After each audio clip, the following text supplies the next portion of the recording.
네, 그럼 시작할까요? 네, 기도하고 시작하겠습니다.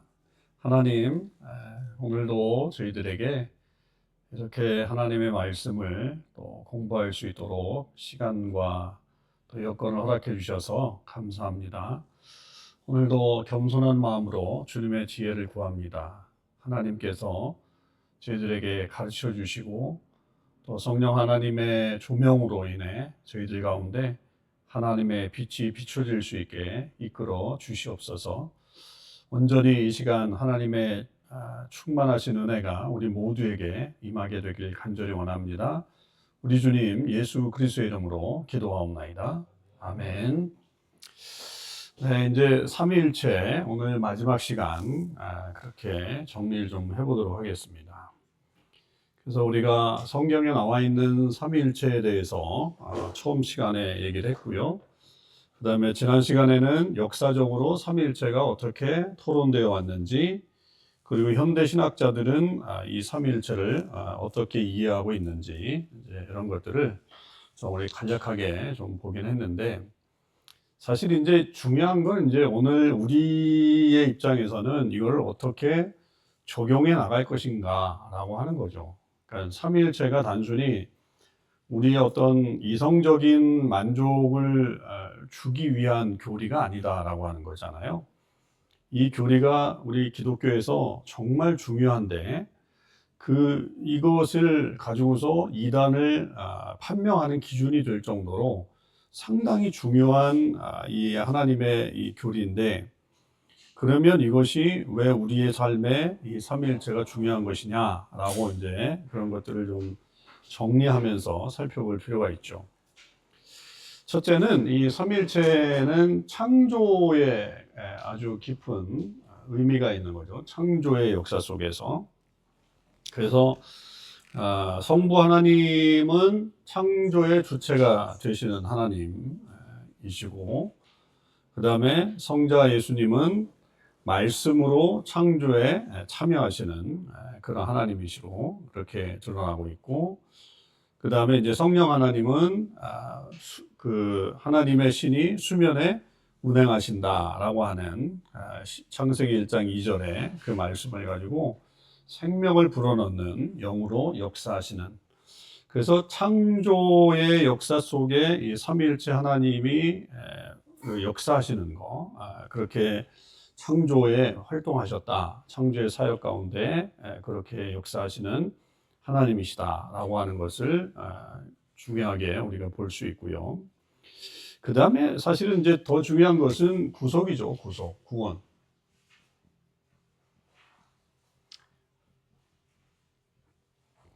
구원에 있어서 이 삼위 하나님의 사역이 사실은 있기 때문에 이것이 가장 이단을 판별하고 이단으로 확정하는 어떤 그런 기준점이 되는 것이 볼 수 있죠. 그래서 이 구원이 만약에 이 삼위 하나님이 아니시라면 우리의 구원은 이루어지지 않는다, 이렇게 보게 되는데, 성부 하나님은 이 구속의 계획을 세우셨죠. 그래서 아들을 보내신단 말이에요. 이게 이제 뭐 우리가 잘 아는 요한복음 3장 16절에 그 말씀, 하나님이 세상을 이처럼 사랑하사 독생자를 주셨으니, 이렇게 되어 있잖아요. 그러니까 하나님의 사랑의 계획 속에서 결국 당신의 독생자이신 예수 그리스도를 이 땅에 보내신 분이 바로 성부 하나님이시다. 그래서 하나님은, 성부 하나님은 구원을 계획하신 분이시다. 그리고 아들을 보내신 분이시다라고 하는 것을 말해주고 있고, 그 다음에 이제 성자 예수님이 십자가에서 대속을 이루신 거죠. 그러니까 그 아버지의 보내심의 그 사명을 받고 이 땅에 오셔서 낮아지시고, 그리고 그 십자가를 지심으로 말미암아 우리를 위한 대속을 이루셨다라고 하는 것을 여기서 말해주고 있습니다. 그리고 이제 성령 하나님은 우리의 그 구원받은 이후에 우리의 그 관계성을 이제 계속 유지해 나가는데, 그러나 그 구원의 단계에서도 이제 회심에서부터 나중에 이제 우리가 좀 배우게 되는데, 회심, 뭐 중생, 그 다음에 우리가 말하는 이 성화, 이런 것들이 전부 다 이 성령 하나님의 역사다. 이렇게 볼 수 있죠. 그래서 지난주에 제가 이제 말씀드린 대로 성령의 이 역사 가운데 이것을 계속 우리 가운데 인치시는 성령님이시죠.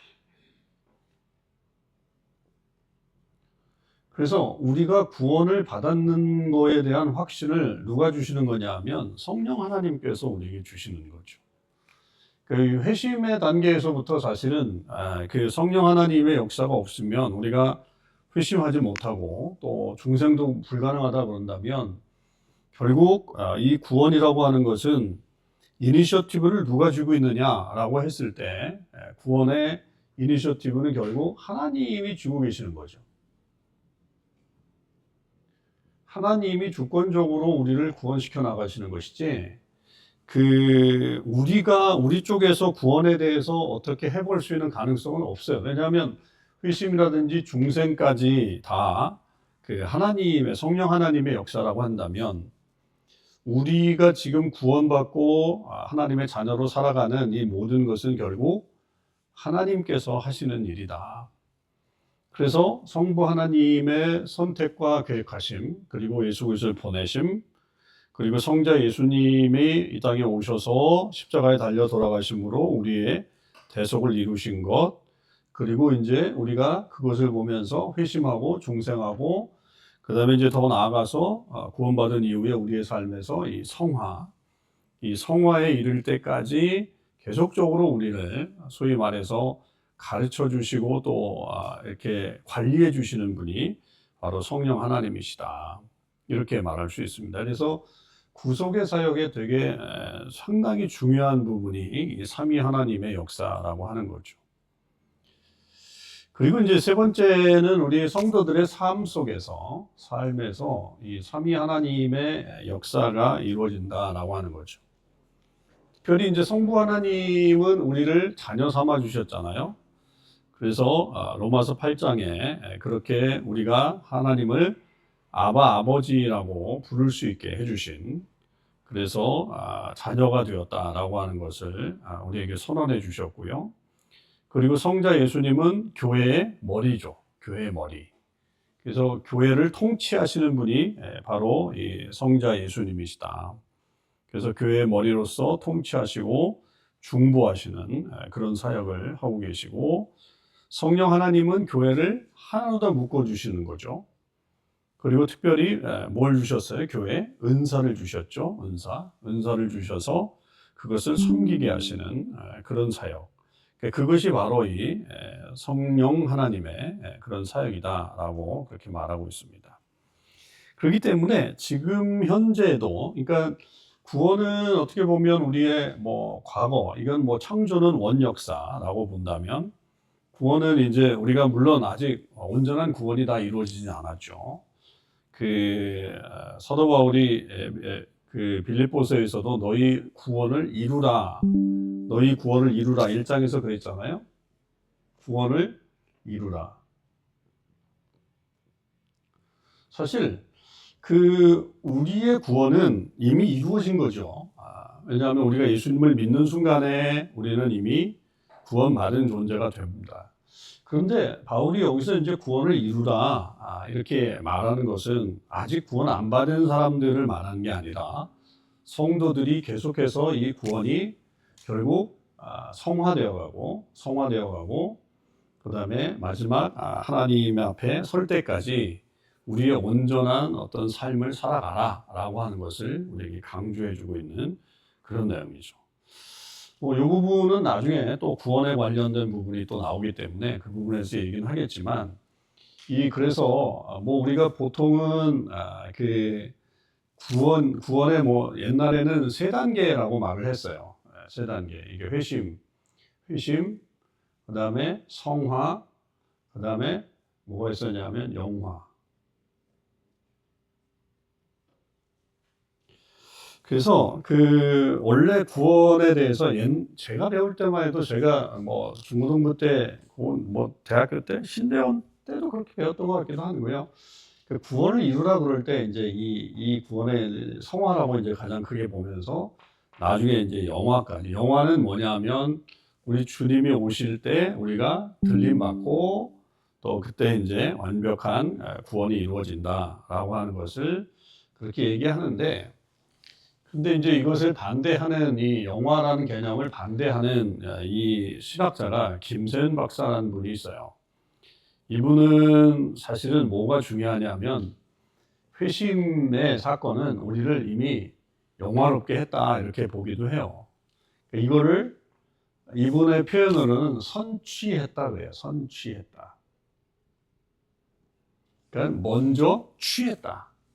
그러니까 나중에 우리가 하나님 앞에 이렇게 서게 되지만 우리가 회심할 때 우리의 구원을 이미 이루었다라고 했을 때는 이게 이미 우리 가운데 왔다.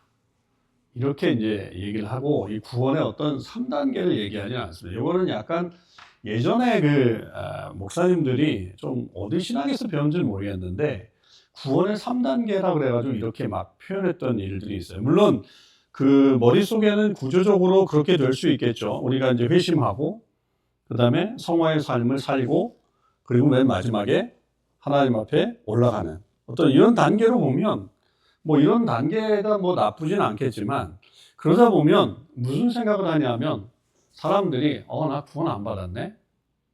이 구원에 대한 어떤 확신을 갖지 못하게 되는 거죠. 그래서 기독교인들이 뭐에 많이 넘어갔냐면 구원파에 많이 넘어갔어요. 구원파. 구원파는 뭐라고 그래요? 당신이 몇 날, 며칠, 몇 시에 구원받았다라고 하는 것을 명확하게 알게 하잖아요. 그걸 모른다 그러면 너 구원 안 받은 거다라고 하면서, 그리고 구원받은 사람들로서 내가 이미 구원받았기 때문에 무슨 일을 해도 하나님이 나의 구원을 다시 되돌리지는 않는다. 이렇게 주장을 하는 사람들이 구원파죠.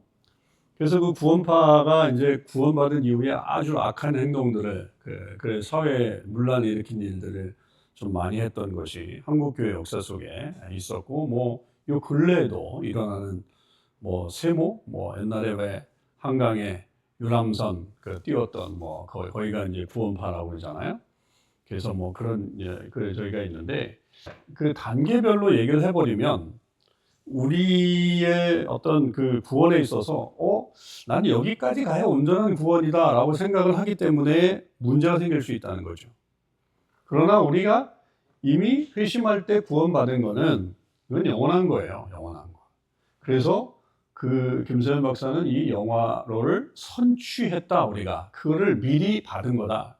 그러니까 소위 얘기해서 그런 거 있잖아요. 왜 월급을 갑을 받는 거. 그래서 그거를 그냥 다 받는 거죠. 그렇게 다 받아가지고 우리가 살아가는 거다. 그렇게 이제 이해를 해야 된다. 그러면 우리의 구원에 대한 확실성을 가지고서 살아갈 수 있다. 이렇게 말할 수 있죠.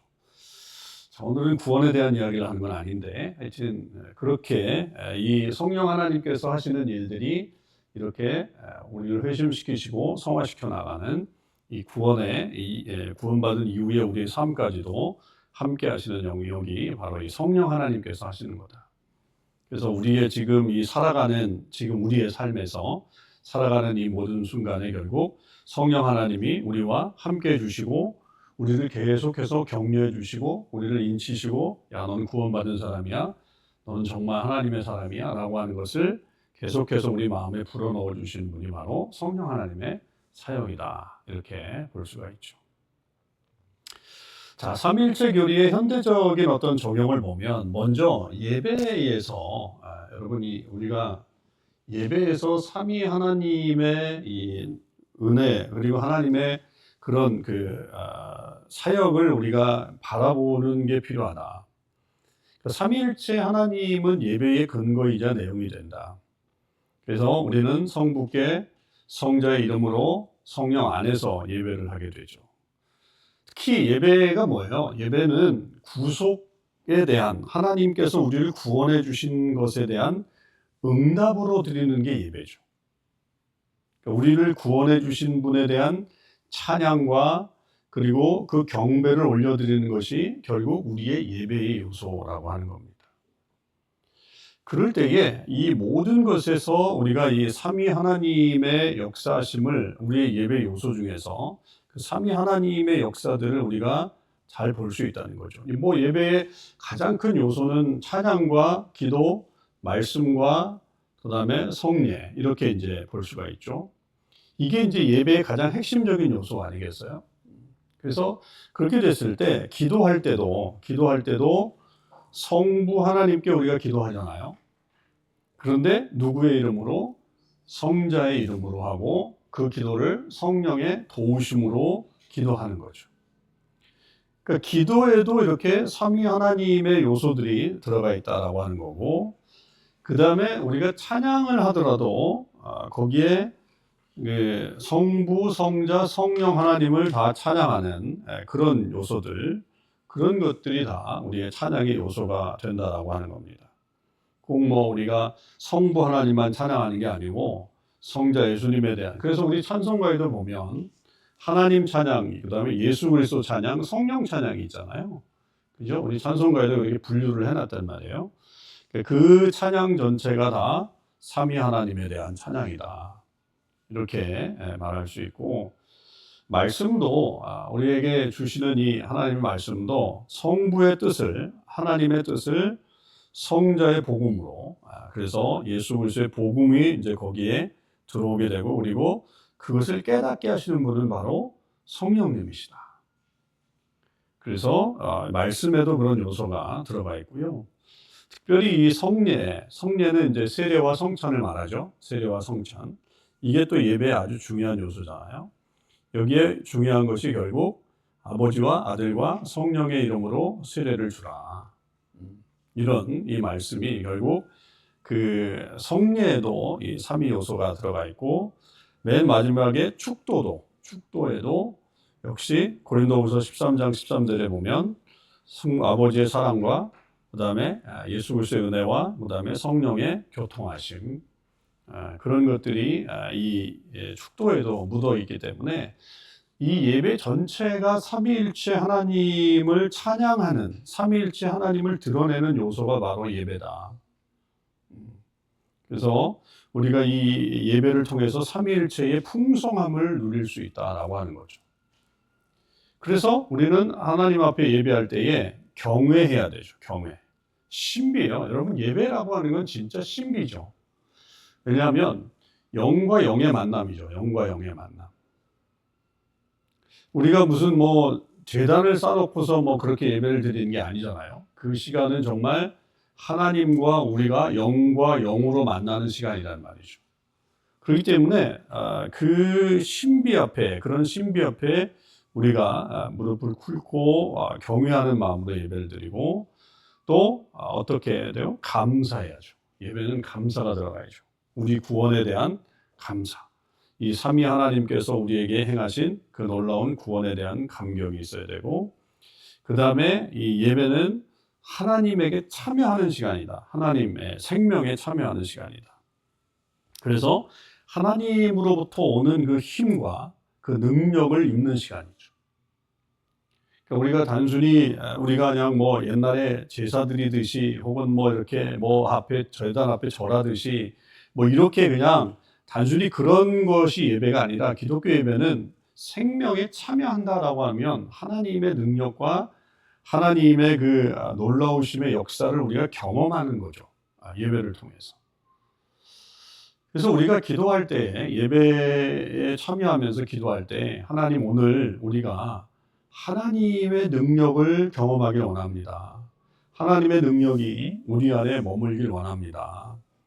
그렇게 기도하고, 또 그래서 우리의 영이 살아나고 하나님을 위해 우리의 삶을 더 살아갈 수 있게 해달라고 하는 그런 고백이 계속적으로 이루어져야 된다는 거죠. 그러니까 그 힘이 없으면 우리는 살아갈 수가 없는 거예요. 그 하나님의 능력이 없으면 우리는 살아갈 수 없기 때문에 예배를 통해서 그 하나님의 능력을 힘입는 거죠. 예배를 통해서. 뭐 다른 것을 통해서도 있지 않겠느냐? 아니죠. 물론 이제 다른 것을 통해서도 뭐 가능하지만 하나님이 가장 기뻐하시는 게 뭐냐? 우리의 예배란 말이죠. 우리가 전심으로 하나님을 예배하는 것을 하나님이 가장 기뻐하신다는 말이에요. 그렇게 됐을 때 그 하나님의 능력이 우리 가운데 임하게 되는 그런 모습이 나타나죠. 그리고 이제 뭐 계속 이 예배 요소들이 다 삼위 하나님의 요소가 있기 때문에 한 위격만을 강조하지 말고 삼위의 조화 속에서 예배를 하는 것, 이것이 이제 예배자의 바른 자세, 이렇게 볼 수가 있습니다. 그래서 우리가 이 삼위 하나님을 예배할 때마다 우리의 그 기도 속에, 또 우리의 이 머릿속에, 자, 오늘 우리가 예배를 드린다 그럴 때 삼위 하나님께서 이 예배를 받으시고 그 삼위 하나님에게 감사하고 그 삼위 하나님의 놀라운 역사가 우리 가운데 임하기를 그렇게 기도하며 나아가는 것, 매우 중요한 그런 예배자의 자세라고 볼 수가 있겠습니다. 두 번째는 공동체에서, 뭐 이건 너무나도 확연하죠. 공동체. 삼위일체 자체가 사실은 이 공동체성을 상당히 중요하게 여기는 그런 요소이잖아요. 여기에는 이제 사랑이 들어가 있단 말이에요. 사랑, 하나님의 사랑, 일치, 질서, 그 다음에 다양성. 이게 이제 다 포함되어 있는 것이 삼위일체의 어떤 개념이라고 하는 거죠.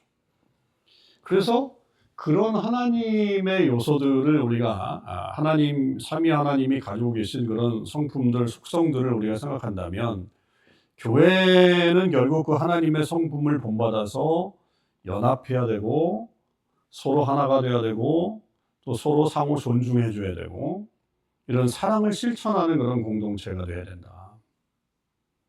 그게 이제 삼위 하나님의 역사라고 한다면 당연히 성도들도 그런 공동체를 만들기 위해서 애를 써야 된다. 그래서 다양하지만 다양성 속에서 일치를 추구하는 어떤 그런 모습들을 우리가 계속 추구하는 게 되게 중요하다. 다양성 속에서 일치됨. 여기 뭐 요한복음 17장을 봤지만 뭐 또 중요하게 에베소서 4장 같은 것도 상당히 중요한 이 다양성과 안에서의 일치됨을 우리에게 강조하고 있는 그런 말씀이라고 볼 수 있죠. 그러니까 교회가 당연히 다양해야 됩니다. 다양하죠. 뭐 온갖 사람들이 다 모이니까 신앙의 컬러도 다르고 신앙의 스펙트럼도 다 다르죠. 그런데 그 다름이라고 하는 것 때문에 우리가 일치를 놓친다, 하나됨을 놓친다. 그러면 그거는 교회가 될 수 없는 거죠. 그건 뭐 뿔뿔이 그냥 흩어지는 거죠. 그냥 각자 와가지고 각자 은혜 받고 각자 가는 거예요. 예. 그럼 뭐 교회가 어떤 공동체로서의 어떤 역할을 못 하는 거죠. 그러나 하나님의 역사는, 삼위 하나님의 역사는 그 안에서 사랑과 일치가 나 있고 결국 우리가 보듯이 이 창조 사역이나 구속 사역이나 이 성도들의 삶 가운데 나타나시는 이 하나님의 사역이 결국 삼위 하나님의 연합과 그 다음에 하나됨, 서로 간에 다른 어떤 컬러를 가지고 있지만 그러나 서로 상호 간에 존중해주고 같이 역사하는 그런 거죠. 그러니까 교회도 마찬가지예요.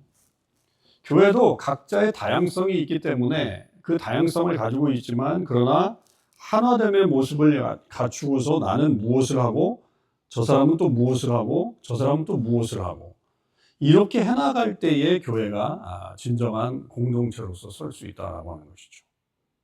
그래서 이 공동체의 모델로 아주 굉장히 중요한 거고요. 그 다음에는 또 이제 선교적인 모습, 선교. 이 선교에도 삼위일체적인 요소가 많이 들어 있습니다. 그게 뭐냐면 성부는 선교를 계획하시고 성자는 세상으로 보내심을 받았죠. 이게 선교죠. 그러니까 선교의 기본은 우리가 지금 해외 선교 다른 나라 보내는 거 여기에서 출발하지 않아요. 복음을 전하는 것에서 이미 예수 그리스도께서 이 땅에 오시는 것부터가 선교입니다. 거기서부터 선교는 출발하는 거죠. 그리고 그것을 받아서 성령은 교회를 세상으로 계속적으로 파송해 가시는 거죠.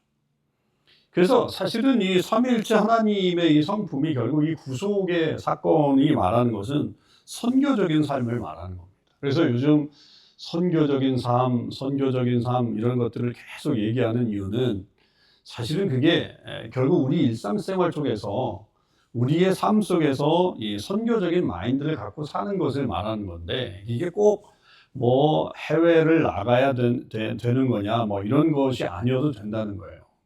그러니까 우리의 삶 자체가 이 예수 그리스도께서 우리 가운데 오셔서 우리를 구원해 주시는 게 선교적인 삶의 어떤 기본적인 원칙이라고 한다면, 우리의 모습도 역시 그렇게 세상으로 나아가는, 그래서 우리 자체가 복음이 되고 우리 자체가 그 사람들에게 이렇게 보여주는 그런 삶이 되어야 한다라고 하는 것을 말할 때 선교적인 삶, 이렇게 얘기를 합니다. 그래서 여기에는 복음을 전하는 일들, 그 다음에 정의를 실천하는 일들, 그 다음에 창조의 그 행위, 창조를 돌보는 행위들, 이런 것들이 다 포함되어 있다, 이렇게 볼 수 있겠죠. 단순히 어떤 우리가 그냥 복음만 전하는 것으로 이렇게 끝나는 우리가 선교적인 삶이 아니라, 그 안에서 어떤 정의가 실천될 수 있도록 하고 창조의 모습을 지킬 수 있도록 살아가게 되는 것. 그러니까 그 중에 하나가 우리가 말하는 지금 이 동성애 같은 것들도 창조의 질서 안에 들어가 있는 거잖아요. 그죠? 그게 뭐 아무리 인간이 뭐 변한다 할지라도 창조의 질서를 우리가 지켜내는 것들, 이런 것들이 결국 성령 하나님의 역사 속에 우리가 선교적인 삶을 살아가는 모습이다. 그 다음에 이제 가정과 사회 속에서의 질서와 사랑이죠. 가정과 사회. 우리의 삶의 이 터전에서 그 아버지와 아들과 성령의 관계가 수직적인 관계가 아니라고 한다면 사랑의 질서로 다 작동하는 거죠. 그렇기 때문에 가정이나 교회나 사회도 결국 사랑으로 이루어져야 된다. 그러니까 요즘은 뭐 그 회사도 옛날엔 위계 질서에 따라서 많이 움직였지만, 요즘은 위계 질서라고 하는 게 많이 무너진 세상이 되어버렸죠. 회사도. 그러니까 옛날엔 뭐 상사가 야, 너 이거 해, 그렇게 얘기하면 그 되는 세상이었는데, 요즘은 안 하죠. 안 하고 아이 뭐 때려쳐. 근데 그런 거를 결국 같이 묶어 나가려면 사랑으로 그런 리더십을 보여줘야 되는 거죠. 요즘 시대에. 그러니까 사랑하고 존중해주고 이런 것들이 있어야지, 그런 거 없이 그냥 뭐 일방적으로 이렇게 막 지시하고 뭐 이런 일들이 없잖아요. 특히 뭐 우리 가정 문화를 가만 보면, 예전에 우리 그 한국 사람들이 많이 질문을 못하는 이유가, 선생님이 말하는데 어디 감히 질문을 하고 있어, 이런 거를 옛날에 많이 들었죠. 그래서 우리는 수업 시간에 손을 못 들었어요. 저도 뭐 어릴 때 거의 손 들지를 못했던 것 같아요. 그냥 선생님이 말씀하시면 그냥 그런 거구나 이렇게 생각하고, 그런데 여기 와보면 다 질문이죠. 애들이 다 질문하고 그걸 왜 그런 거냐, 뭐 이렇게 저기 되면 한국 분들은 저것도 대드는구나, 저거 버르장머리 없이, 이렇게 생각하지만 사실은 그게 그렇게 되는 건 아니란 말이죠. 그러니까 우리의 어떤 문화가 이 삼위일체 문화를 갖는다면 희생적인 사랑, 또 상호 존중, 이런 것들이 세워진다, 이렇게 볼 수 있습니다. 그 다음에 뭐 그 밑에 사랑 안에서의 질서, 이런 것들도 결국 관계성을 말합니다. 그래서 우리의 가정과 사회 속에서도 이 삼위일체의 삶을 살아가야 된다라고 하는 거고, 그 다음에 이제 개인 영성, 개인에게도, 내 개인적으로도 늘 건강한 신앙생활을 좀 할 필요가 있다. 이 건강한 신앙생활이 되게 저는 중요하다고 생각해요. 그러니까 성도들이 건강하지 못한 신앙생활을 하는 것은 뭔가 한쪽으로만 이렇게 치우쳐서 신앙생활하는 거, 그렇게 되면 건강하지 못해요. 그러니까 우리가 영양소가 있으면 영양소가 골고루 섭취가 돼야 그 사람이 건강한 몸을 유지하는 것처럼, 우리에게도 이런 것들이 상당히 중요한 건강한 요소들이 필요하다. 그게 뭐냐? 성부 하나님과의 기도 생활, 그 다음에 이 복음의, 성자 예수님의 이 복음의 말씀을 우리가 계속적으로 묵상하는 그런 삶, 그리고 성령의 임재하심으로 인해서 우리에게 구체적으로 역사하시는 그 하나님의 어떤 뜨거움과, 그리고 또 우리에게 다가오시는 그 새로운 역사들, 그런 것들이 이제 이 영성 안에서도 드러나야 된다. 그러니까 우리가 늘 말씀도 보고 기도하고 그다음에 성령의 은사를 이제 잘 받고 이것을 은사를 활용하는 어떤 그런 삶이 우리 가운데 이루어질 때 성도의 어떤 삶이 이렇게 구체적으로 이렇게 잘 형성되어 가는데 많은 어떤 분들은 이걸 이제 균형적으로 발전을 안 하고 어떤 분들은 뭐 말씀만 이렇게 뭐 늘 강조해 가지고 뭐 기도 안 하고 되고 뭐 성령의 은사 없어도 되고 뭐 이렇게 생각하는 분들이 있는데 그렇지 않다는 거고요. 그러나 이제 그런 분들보다는 사실은 이 성령의 은사나 이런 것들을 더 강조해 갖고 그쪽에 빠지는 분들이 꽤 많죠. 뭔가 이렇게 예수 믿으면 뭐 뜨거워야 되고 뭔가 좀 이렇게 해줘야 된다라고 하는 어떤 그런 것이 없으면 내가 신앙생활을 제대로 안 하는 것처럼 여겨지는 그런 모습이 좀 나타나게 되죠. 그렇게 편향되게 되면 신앙생활이 편향되게 되면 결국 이게 균형을 잃어버리는 그런 신앙인이 돼서 우리가 좀 이렇게 잘못된 신앙으로 갈 확률이 되게 높아요. 그렇기 때문에 우리가 이 말씀 보는 거, 기도하는 거, 그리고 이 성령의 은사를 우리에게 주신 은사를 잘 활용해서 살아가는 거, 이런 것들을 우리가 잘 이렇게 실천해 나가는 그런 것이 삼위일체 하나님의 그 삶을 우리 가운데 실현해낼 수 있는 그런 것이다. 여러분 이런 걸 생각해 보면 이 삼위일체 하나님의 역사 속에 나타나는 우리가 만들어 가야 될 우리들의 어떤 삶의 모습은 균형과 함께 그 공동체를 사랑으로 묶는 것이 되게 중요하구나. 사랑으로 묶는 거. 그래서 그것이 큰 힘을 발휘할 수 있게끔 하는 그런 그 역사를 만들어내는 거. 이것이 삼위일체 하나님의 이 전체적인 역사 속에 우리가 계속적으로 추구해야 될 그런 내용이다라고 봅니다. 그러니까 꼭 뭐 우리가 어떤 사건이나 어떤 일이 벌어졌을 때 이건 성부의 역사고 이건 성자의 역사고 성령의 역사고 뭐 이렇게 구분하기보다는 이걸 통합적으로 이해를 해나갈 때 우리의 삶에 있어서 삼위 하나님의 그 개념이라고 하는 것은 결국 하나됨이고 그 안에 사랑이 넘쳐야 되고 그리고 균형적이어야 된다.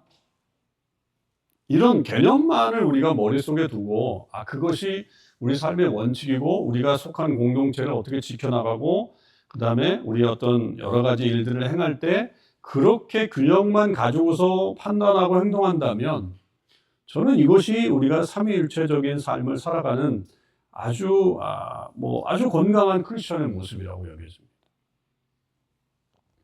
근데 이제 우리가 그렇게 못 사는 거죠. 그렇게 못 살죠. 이유는 여러 가지입니다만 그 이유 중에 가장 큰 게 고난이죠. 삶의 고난이 밀려오거나 또 어려움이 찾아오거나 이렇게 되면 내 삶이 흔들리잖아요. 막 이렇게 온화했던 게 완성됐던 게 이제 흔들리기 때문에 이런 생각들을 못하고 어느 한쪽으로 이제 치우치게 되는 그런 일들이 벌어지게 되지만 그러나 다시 이 균형 감각을 유지하기 위해서 이렇게 다시 돌아오는 이 훈련들 이런 것들이 우리 크리스천들에게는 매우 중요한 요소라고 볼 수 있습니다. 그러니까 우리 신앙의 성숙이라고 하는 건 결국 그런 것 같아요. 신앙의 성숙이 뭐냐라고 한다면 균형을 잘 맞춰가는 삶. 그것만 제대로 해도 저는 우리 신앙생활에 8할 이상은 하는 것 같아요. 근데 이제 그게 안 되면 그때부터 조금 문제가 많이 생기긴 하죠. 자, 그러면 이제 총정리하면서 이렇게 이제 우리가 볼 수 있죠. 자, 삼위일체가 우리가 이렇게 이해를 하면 좀 이해가 되지만 실질적으로 계시란 말이에요. 하나님이 자기를 계시하신 것이라서 우리의 이해로는 삼위에 대한 개념을 온전히 이해할 수는 없다. 그러나 분명 하나님은 이것을 우리에게 계시해 주셨단 말이에요. 하나님이 계시해 주신 거예요. 우리 인간이 만들어낸 게 아니라 하나님이 그렇게 우리에게 자신을 알려주신 방법이 바로 이 삼위일체 하나님이라고 한다면 완벽하게 이해하지 못한다 할지라도 이것을 겸손하게 수용해야 된다. 겸손하게. 하나님의 그 지혜를 우리가 다 알 수는 없겠죠. 그렇다고 한다면 우리가 이해할 수 있는 데까지는 충분히 이 정도까지 이해를 한다면 저는 뭐 삼위일체에 대해서 충분하다라고 생각하고, 특히 이제 이 창조와 구속과 우리의 삶 가운데 역사하시는 삼위 하나님의 그런 역사들을 우리가 제대로만 이해를 한다면, 우리가 그 삼위가 어떻게 어떻게 구성되어 있는지, 뭐 그 위격이라는 게 뭐고, 또 이렇게 어떤 것으로 이해를 해야 되는지라고 하기보다는, 그런 거에 너무 매진하기보다는 이것을 우리 가운데 분명히 있으면 우리 구원에 있어서 충분하다. 그렇기 때문에 겸손하게 우리가 수용하는 것이 되게 중요하고, 그리고 이해하기보다는 두 번째도 마찬가지인데요. 신앙으로 고백하는 거죠. 고백하는 거죠. 우리는 한 분 하나님을 믿습니다. 삼위로 계신 한 분 하나님을 믿습니다. 라고 하는 이 니케아 콘스탄티노플의 이 결국 신조를 우리가 계속 고백하는 거죠. 그래서 우리가 사도신경을 고백할 때, 여러분, 나는 천지를 지으신 하나님을 믿습니다. 그 다음에 예수 그리스도를 믿습니다. 그리고 성령님을 믿습니다. 라고 하는 고백을 우리가 사실은 매번 사도신경 할 때마다 그렇게 고백하고 있는 거예요. 그렇게 우리는 고백을 해야 된다라고 하는, 그게 이제 우리의 신앙이어야 된다라고 하는 거죠. 그래서 여러분들이 이 북미주에 있는 교회에 만약에 어떤 분들이 저한테 이렇게 질문하는 분들이 계세요. 목사님, 어느 캘거리인가 뭐 이렇게 지역에 가면 뭐 이런 교회가 있는데, 외국인 교회를 말합니다. 그 교회가 이단인지 아닌지를 좀 알고 싶은데요. 그러면 제가 뭐 이 세상에 있는 교회를 다 아는 것도 아니고, 그 교단이 어느 교단인지, 저도 뭐 희한한 교단이 너무 많더라고요. 캐나다 안에도. 이렇게 들어가서 홈페이지에 보면 무슨 고백이 있으면 이 교회가 이단이 아니다 뭐냐면 결국 삼위일체. 거기에 그 홈페이지에 뭐 그렇게 자기들의 믿음에 대한 이야기를 써놓거든요. 그럴 때 우리는 삼위일체 하나님을 믿습니다. 라고 하는 그 고백이 있으면 그 교회는 이단이 아니에요. 우선은 이단이 아니라고 봐야 돼요. 그래서 저도 대답을 해줄 때 우선 홈페이지에 들어가 보죠. 들어가 보고 나서 이 교회가 삼위 하나님을 고백하고 있다라고 한다면 이 교회는 이단이 아니네요. 이렇게 제가 대답을 해줘요. 되게 중요한 거죠, 이게. 되게 중요한 겁니다. 그래서 우리의 신앙 고백의 핵심적인 내용이 바로 이 삼위일체 하나님이어야 된다. 신앙으로 고백해야 돼요. 여러분, 우리가 고백을 하게 되면 그게 우리의 믿음으로 다가오게 됩니다. 고백을 안 하면 그게 자꾸만 이렇게 그 생각 속에서만 있으면 그게 내 것이 되지 않을 때가 많거든요.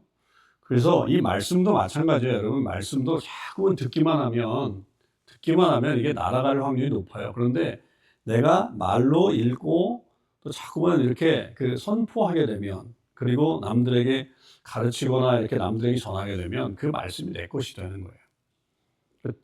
진리도 마찬가지예요. 이 신앙에 고백하는 이 고백도 마찬가지예요. 그래야 진리가 되는 거죠.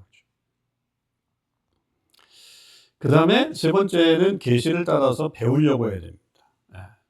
성경을 통해서도 계시가 이렇게 순차적으로 진행되었다는 걸 우리가 봤잖아요. 구약의 계시가 좀 있고 신약의 계시가 있고, 그것을 바탕으로 해서 만들어진 그런 삼위일체 교리라고 한다면, 계시를 통해서 우리도 계속적으로 배워나가는 거죠. 배워나가는 거예요.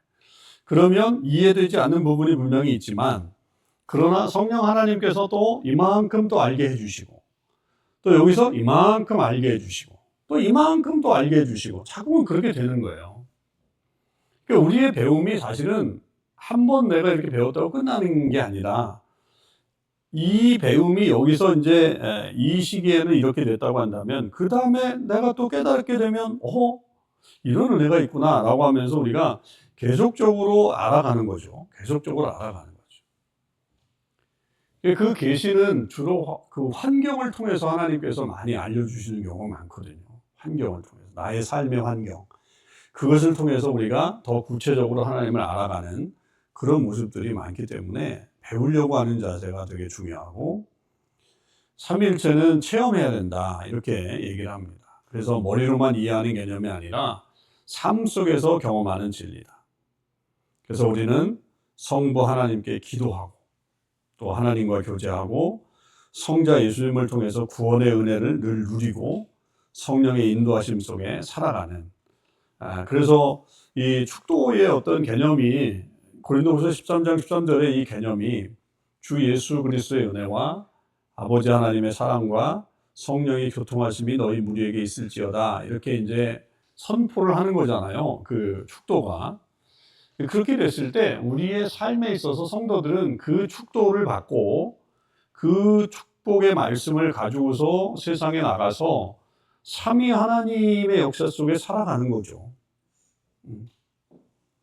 그래서 우리의 삶을 실천해 나가는 거, 그것이 이제 되게 중요한 것이고, 그 다음에 이게 신비이기 때문에 결국 경외함으로, 우리의 인간의 이성으로는 끝까지 파악할 수 없는 거기 때문에 경외한 거룩한 신비이기 때문에 신비로 받아들여야 되지만 신비 앞에 멈출 필요는 없습니다, 우리가. 그래서 그 계속 들어가서 하나님을 더 경외하고 찬양하게 되면 우리가 지혜로 알 수 없는 그것까지도 하나님께서는 우리에게 그 역사를 우리에게 주신단 말이죠. 로마서 11장 33절에 보면 오 깊도다 하나님의 지혜와 지식의 풍성함이요 그의 판단은 헤어지지 못할 것입니다. 이렇게 고백하고 있죠. 그 신비로움이 분명히 있지만 기독교의 이 신비성은 뭐 그냥 단순히 어떤 뭐 돌을 닦는 게 아니잖아요, 여러분. 우리가 불교나 혹은 힌두교나 이런 사람들처럼 뭐 돌을 닦고 뭐 면벽 수양을 하고 뭐 그렇게 살지는 않잖아요. 그러나 우리가 영이기 때문에 하나님께서 우리를 영으로 지으셨기 때문에 그리고 하나님의 형상으로 우리를 지으셨기 때문에 우리가 계속 기도하고 그 하나님 앞에 나아갈 때 하나님의 계시를 우리가 그 신비를 알 수 있는 그런 역사가 되는 거죠. 사실 우리 기독교의 역사 속에 물론 수도원 영성이 있긴 있습니다만 그러나 만약에 그런 사람들만 하나님을 알게 되고 하나님의 뜻을 알게 된다면 여러분 여기 있으시면 안 돼요. 전부 다 산속으로 들어가거나 수도원에 들어가서 사셔야 돼요. 근데 이제 그렇지 않고 이 중세 수도원의 어떤 그런 그 문화가 이제 뭐 한쪽에서 있었지만 그러나 이제 그렇지 않고 우리의 삶 속으로 내려온 이 모습은 결국 우리의 삶으로 충분히 우리는 이 하나님의 신비를 깨달을 수 있다. 이렇게 이제 보는 거죠. 그러려면 우리의 삶이 많이 오염되는 게 많잖아요. 뭐 우리의 생각 또 뭐 여러 가지 세상의 유혹 또 뭐 어려움 뭐 고난 이런 것들을 안 겪고 살 수는 없잖아요. 그러려면 진짜 내가 나 혼자 이렇게 어느 세계에 가서 살아야 되겠죠. 그러나 우리가 그렇지 않고 사람 사는 삶 속에서 지금 살아가는 어떤 그런 모습이지만 하나님이 우리를 이 땅에 두시면서 그렇게 살아가고 하는 것에서도 하나님의 신비를 우리는 경험할 수 있게끔 만드는 거죠. 조금 어려울 수는 있겠죠. 그러기 위해서 우리가 깨닫는 하나님의 뜻을 깨달아야 된다라고 하는 것에 대해서 좀 어려움을 겪을 수 있겠죠. 여러 가지에 우리를 유혹하고 넘어뜨리려고 하는 게 많기 때문에 집중하지 못하니까. 그럼에도 불구하고 우리가 노력해야 되겠죠.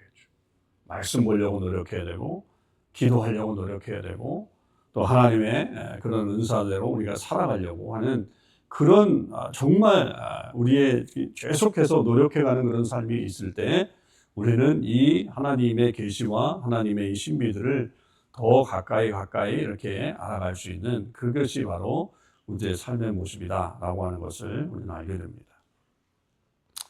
자, 삼위일체 길게 얘기했습니다만 중요한 것은 하여튼 우리의 삶 가운데 이 삼위일체 하나님의 역사를 이해하고 그걸 믿음으로 받아들이고 그리고 우리의 삶에서 이 하나님의 삼위 하나님의 이 역사하심을 실천해 가는 겁니다.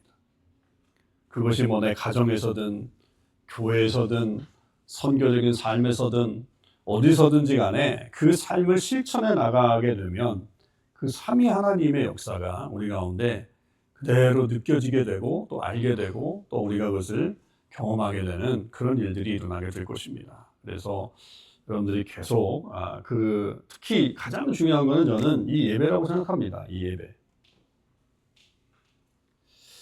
예배의 삶을 우리가 가장 확실하게 한다면 그 외의 것들은 많이 풀립니다. 사실은 많이 풀려요. 그래서 예배 속에서 삼위 하나님에 대한 이 경험과 그 역사를 우리가 구체적으로 경험을 해서 우리의 삶 전체가 삼위 하나님의 그 역사하심을 우리의 삶으로 드러내는 그런 일들이 있길 바라고, 또 하여튼 잘 구분하시고 이단인지 아닌지를 우리가 지금 배웠으니까 그 중에서 하나의 어떤 한 분을 삼위 중에 한 위를 이렇게 제거해 버린다든지 오염시킨다든지 이런 건 무조건 우리가 이단이다라고 생각하고 그렇게 척결하면 되고요. 그 속에서 온전한 믿음을 갖고 살아가면 우리가 하나님의 자녀로서 이 땅에 아름다운 역사를 만들어낼 수 있다고 저는 생각을 합니다. 네, 이렇게 우리 삼위일체를 정리를 해보고요. 혹시 삼위일체에 대해서 이 정도면 그래도 한 3시간 했는데 3주 동안 그래도 나름대로 지금 뭐 이해는 많이 이제 갖게 되신 거죠. 옛날보다는 또 이해가 되고 그러니까 또 뭐 이렇게 되다 또 잊어버리잖아요. 우리는 또 잊어버리는 게 우리의 특기니까. 그러면 이제 조금 더 지나서 다시 한번 또 정리해보고 그때 가면 또 하나님께서 주시는 또 다른 또 은혜가 있을 수 있으니까 그때가 또 정리해보고 또 그때 가서 또 정리해보고 이렇게 하면서 우리의 신앙을 계속적으로 키워나가는 그런 삶을 했으면 좋겠습니다. 네, 이제 수요 성경 강해를 제가 다음 주에 한국을 가기 때문에 당분간은 언제까지 쉬냐면 6월 18일까지는 쉬고 6월 25일 날 6.25 때 다시 시작하도록 하겠습니다. 6월 25일 날. 그 전까지는 그냥 수요일 날 쉬시고요. 6월 25일 날은 창조에 대해서 이제 시작하겠습니다. 창조도 사실은 되게 길어서, 왜냐하면 요즘 현대의 이 창조론에 대한 이 반론이 너무 많기 때문에 우리가 뭐 거기까지 다룰 수는 다 없더라도 한 2시간 정도 보려고 그래요. 창조에 대해서도. 그냥 우리가 하나님이 천지를 창조하셨다 이렇게 하면 그냥 끝나버리는데 성경대로 끝나버리지만, 그래도 우리가 그것을 좀 제대로 이해하기 위해서는 한 2시간 정도 공부해야 되겠다 그런 생각이 듭니다. 그래서 여러분 하여튼 이 수요일은 이제 6월 25일 날 다시 이 수업을 재개하는 거로 그렇게 하도록 하겠습니다. 네, 없으면 우리 기도하고 마치도록 하겠습니다. 하나님 감사합니다. 삼위일체 하나님에 대해서 저희들이 3시간을 살펴보았습니다. 구약의 신약에 하나님께서 분명히 우리에게 계시해 주셨고 또 역사적으로도 이것을 해결하기 위해서 많은 논쟁들이 있었고 또 지금도 계속해서 이 삼위일체를 어떻게 이해할 것인가에 대한 각자 이해가 다른 그런 세상을 살고 있습니다만, 분명한 것은 오늘 이 말씀처럼 하나님은 삼위로 계시면서 사랑 가운데 역사하시는 분이시고 공동체 안에 균형을 맞춰 가시는 분이신 것을 우리는 분명히 알게 되었습니다. 이제 이 삼위 하나님에 대한 깊은 이해를 가지고 예배 때마다 우리가 하나님을 경험할 수 있게 해주시고 우리의 가정 안에서 평화가 이루어지게 하시고 또 우리의 사회 속에서 사랑이 넘치게 하시고 우리 교회 공동체 안에서 이 삼위 하나님의 능력이 이루어지는 귀한 역사가 이루어지게 하여 주시옵소서. 무엇보다도 하나님, 우리가 균형적인 신앙인이 되길 원합니다. 하나님, 그래서 한쪽에 치우치지 않고 계속적으로 우리의 부족함을 인정하지만 그러나 그 속에서 하나님 주시는 새로운 계시의 놀라움을 저희들이 바라보면서 매일매일 말씀과 기도의 생활을 아버지 우리가 뒤쫓아가며 행할 수 있게 하여 주시옵소서. 감사드립니다. 우리 주님 예수 그리스도의 이름으로 기도하옵나이다. 아멘. 감사합니다. 수고하셨습니다.